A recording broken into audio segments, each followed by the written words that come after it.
Belajar ekonomi dari buku untuk anak-anak. Halo, namaku Vira dan sepertiga umurku aku habiskan untuk baca buku atau nge-hype buku apa yang lagi aku baca. Aku punya Booksta dan BookTok kalau kalian mau temenan atau ngeliat buku apa aja yang udah pernah aku hype. Tapi tunggu dulu, aku mau nyeritain buku ini dulu ke kalian. Why Money and Economy yang ada di katalog website perpustakaan.kemenq.go.id dan lebih tepatnya ada di Perpustakaan Pusat Kementerian Keuangan. Buku ini ditulis oleh Sang Seok Yoon dan diilustrasikan oleh Gang Ho Kim. Pertama kali diterbitkan di Indonesia pada tahun 2013 oleh penerbit Alex Media Komputindo. Tebalnya 184 halaman dan semuanya full color loh. Meski pada dasarnya ditujukan untuk anak-anak SD seumuran kedua tokoh utamanya, menurutku buku ini cocok banget ada di perpusnya Kemenq. Soalnya buku ini ngejelasin macam-macam hal tentang uang dan ekonomi dengan sangat ringkas dan sangat jelas. Siapapun yang baca dijamin bakal paham deh.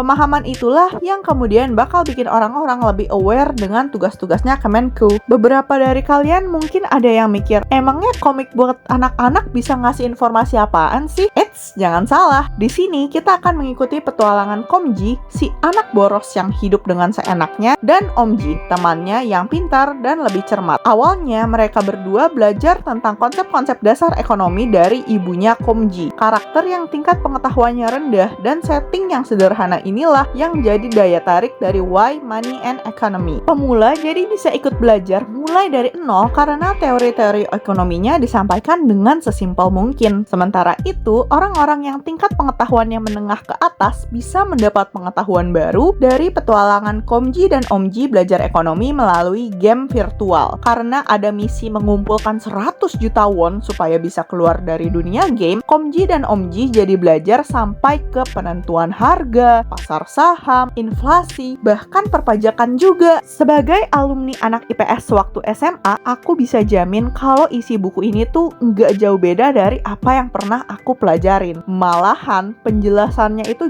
jauh lebih lengkap dan mendalam. Selain informasi yang teoretis, ada juga pengetahuan praktis kayak cara membuat catatan keuangan rumah tangga dan cara aman menggunakan e-money. Di bab-bab awal, isinya tuh betul-betul mirip kayak pelajaran waktu SMA. Penjelasan tentang biaya kesempatan atau opportunity cost misalnya. Di sini digambarkan dengan Komji yang bingung mau hadiah apa untuk ulang tahunnya. Awalnya dia mau game, tapi setelah dihasut Omji, dia juga jadi kepingin lobster. Hasutan Omji ternyata lebih berhasil dan Komji lebih memilih lobster panggang. Nah, tapi besoknya Komji menyesal. Mamanya pun menjelaskan tentang adanya pilihan yang harus diambil karena uang dan waktu yang dimiliki manusia itu terbatas. Pilihan yang dilepas itulah yang kemudian disebut biaya kesempatan. Gabungan antara komik dan kotak penjelasan di komik Y ini bikin konsep-konsep yang ada jadi lebih mudah dipahami dan diingat. Selain itu, karena konsep yang ada langsung diterapkan ke dalam masalah sehari-hari, pembaca jadi merasakan langsung nih, apa sih manfaat dari mempelajari konsep-konsep itu. Supaya nggak menyesal kayak Komji, kita harus pikirkan baik-baik biaya kesempatan dari pilihan yang kita ambil. Selain biaya kesempatan, masih ada banyak lagi konsep-konsep lain yang diajarkan di buku ini. Sementara itu, konsep-konsep yang lebih sulit dijelaskan dengan ilustrasi berbumbu komedi. Konsep nilai tukar misalnya digambarkan dengan Komji dan Omji yang menukar 10.000 won dan berharap mendapatkan 10.000 dolar. Ekono, si robot virtual, menjelaskan tentang konsep kurs kepada mereka. Di sini, Omji dan Komji yang masih belum mengerti terus-menerus bertanya tentang ini dan itu, sehingga penjelasannya si Ekono ini jadi lebih rinci. Secara nggak langsung, pembaca juga diajak untuk terus bertanya sampai rasa penasaran mereka tuntas. Komji dan Omji nggak pernah dihakimi sekonyol apapun pertanyaan mereka, sehingga pembaca pun bisa merasakan hal yang sama. Makanya, secara nggak langsung, sifat Omji dan Komji ini membangun keberanian pembaca untuk sering bertanya. Buku ini hampir nggak ada kekurangannya sama sekali sih kalau menurut aku. Mulai dari anak SD sampai mahasiswa, bahkan orang dewasa sekalipun